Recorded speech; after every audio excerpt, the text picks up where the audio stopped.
Uber y una investigación del Consorcio Internacional de Periodistas con datos alarmantes sobre cómo se expandió esta empresa de traslado, de alquiler de vehículos en todo el mundo y cómo fueron estos manejos para precisamente avanzar por sobre otras alternativas de transporte. Vemos en estas placas los datos que aportó el Consorcio Internacional de Periodistas. Se desclasificaron más de 120.000 documentos. Estos documentos determinaron estrategias de presión en 40 países, estrategias de presión para copar el mercado del traslado de pasajeros. Hablamos de Uber, una empresa que está también radicada aquí en la República Argentina y que tantos entuertos generó con las otras alternativas de transporte de pasajeros. Francia y Reino Unido, se detectó que hubo acuerdos llamativos, entre comillas sospechosos, con funcionarios al menos de esos dos países. Hablamos de una investigación del Consorcio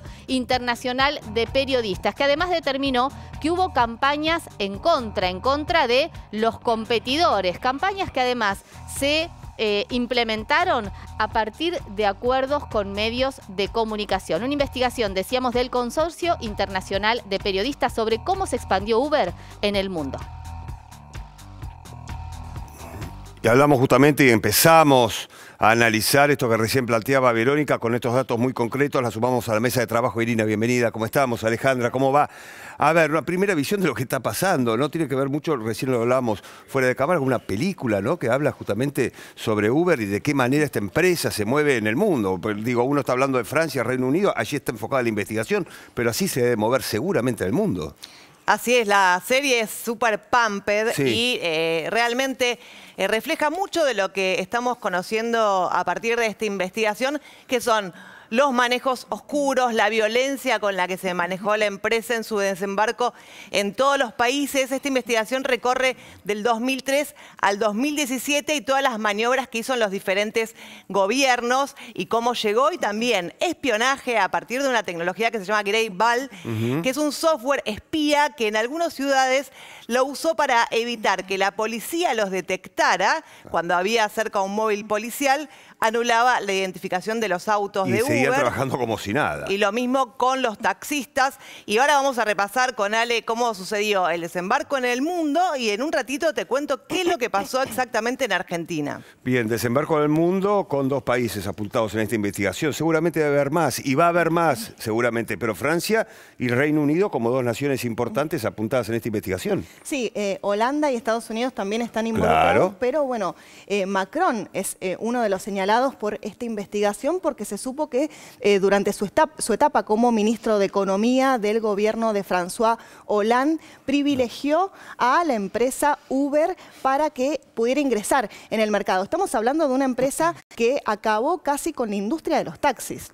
Algo que trajo protestas en todo el mundo. Hasta hace poco hablábamos en Italia cómo los taxistas protestaban precisamente porque no pudieron competir con esa flexibilización que terminó siendo Uber. Bueno, en el caso de Macron, tuvo reuniones secretas, según las filtraciones, con los ejecutivos fundamentales de Uber. Estamos hablando de 17 intercambios significativos durante 18 meses. La verdad es un acto de corrupción, se podría interpretar en Francia, y hoy es tapa de los diarios franceses. Vamos a ver cómo se desarrolla porque es el presidente recién electo. En el Reino Unido también puede traer muchas repercusiones porque también se supo que la compañía presionó a varios políticos que hoy son miembros del gabinete, inclusive del gobierno de Boris Johnson, ¿no? De hecho, sabemos que hay una carrera para ser primer ministro en este momento.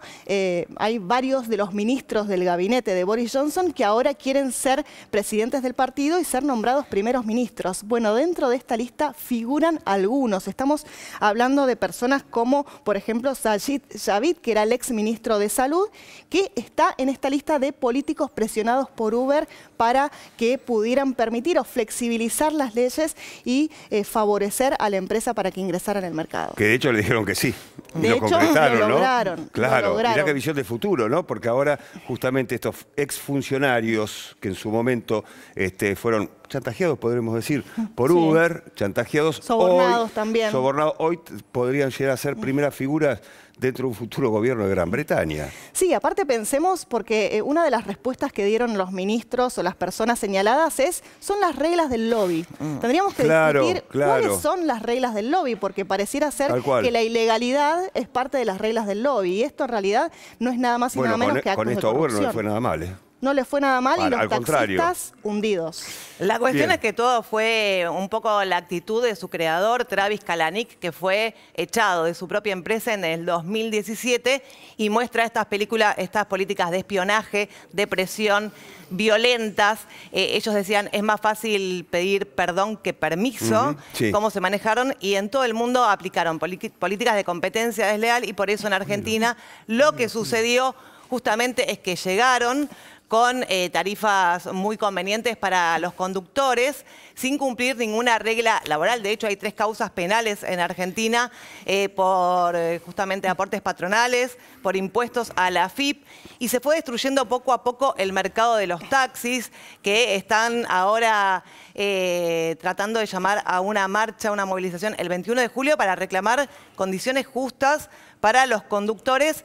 Vamos a ver cómo evoluciona esto, qué es lo que pasa, pero sabemos que salimos a la calle y no hay un taxi, porque si bien al principio no cobraban casi comisión a los conductores para acarrear gente que quisiera trabajar, no son empleados, son monotributistas. Finalmente ahora la comisión es casi de un 30%, los precios de Uber son más caros que los de un taxi tradicional, y el mercado se fue destruyendo poco a poco, no solamente en Argentina, sino en todo el mundo. Dos detalles, Pablo, para agregar. ¿Vieron los ataques violentos que en muchos casos se dieron a los conductores de Uber? Bueno, se supo que la empresa, a través de estos documentos, la empresa Uber aprovechó de manera publicitaria justamente esta situación, ¿no? Claro. Eso en particular, ¿no? Porque la verdad es que esta situación de enfrentamiento entre dos industrias, la verdad es que trajo muchas consecuencias. Bueno, Uber aprovechaba eso para hacer publicidad. Y otro tema es que también muchos gobiernos aprovecharon. ¿Por qué dijeron que sí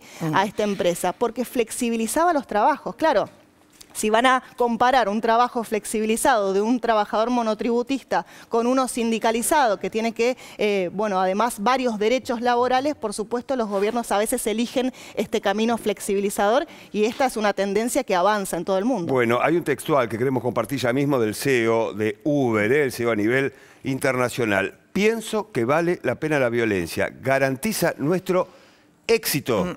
Esto lo dijo el CEO de la empresa, el ex CEO ahora, claro, de Uber. Mirá esta declaración, pienso que vale la pena la violencia, garantiza nuestro éxito. Y tenía razón. Así el éxito está garantizado, pero a través de la violencia. Él tenía muy claro cómo había que primero sobornar a los gobiernos para que permitieran algo que no cumplía las leyes de los taxis ni de los remises de todos los países, y justamente toda la política y la polémica y la manera de conducirse, los sobornos, las extorsiones, fue lo que llevó a que lo destituyan en el 2017.